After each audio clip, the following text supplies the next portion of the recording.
dapat nakahanay at hindi lang sa kadiwa, no? At ang kadiwa naman hindi institutionalized as a program eh. Opo, Prof. Magandang umaga. Si Admar po ito. Balikan ko lang yung recent na biyahe po ni Marcos Jr. sa Amerika. Ang hindi po ba pagsama dito sa kanyang SONA na naging resulta po ng negosasyon niya sa Amerika, pag-amin din na hindi talaga significant yung naging resulta ng kanyang negosasyon doon?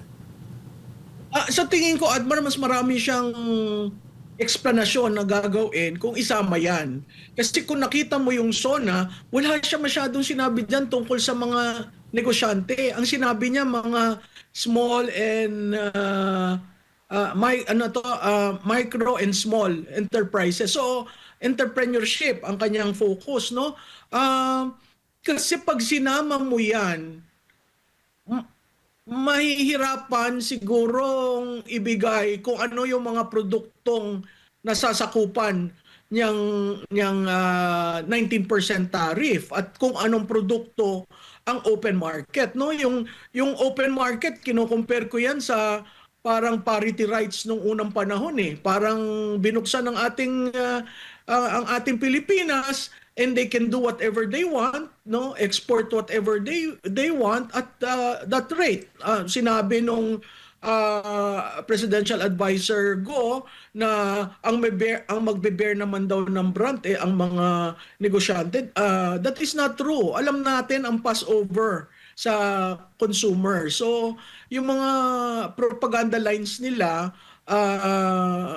nakakapanghinayang kasi hindi talaga nagiging accountable at transparent dyan sa usapin ng tariff.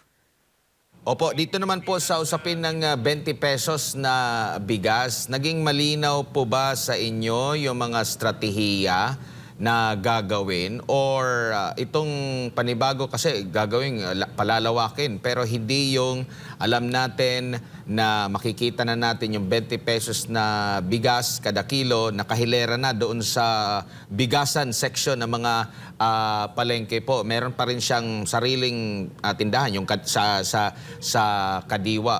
Prof, anong nakikita niyo po rito? Nagagamit pa rin ng pera ng taong bayan para i-subsidize itong bigas. At parang narinig ko yata sa mga balita ngayon, itataas din nila, hindi lang doon sa mga mahihirap magiging available, pati doon sa mga middle income.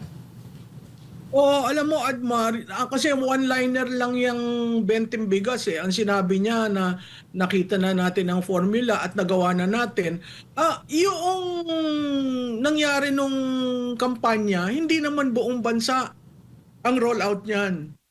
At katulad nga ng ine-explain ko dati sa inyong show, yung merong parte dyan ang local government. So may subsidy ang national, may subsidy ang local government.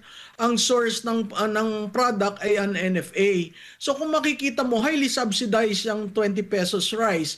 Tama ka dun sa sinabi mong dapat nakahanay at hindi lang sa kadiwa, no? At ang kadiwa naman hindi institutionalized as a program eh. Naisip lang yan na isa sa mga distribution arm or outlet para nga ma-force yung merkado na ibaba ang presyo, no? Mas tama yung pag nakahilera diyan at may choice ang taong bayan.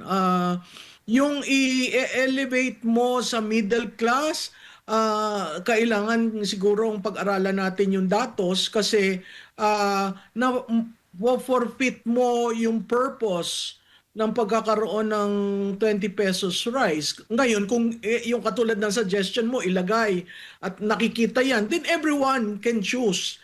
Hindi na targeted. So, until that is made, then that's the only time that you can say successful yung programa.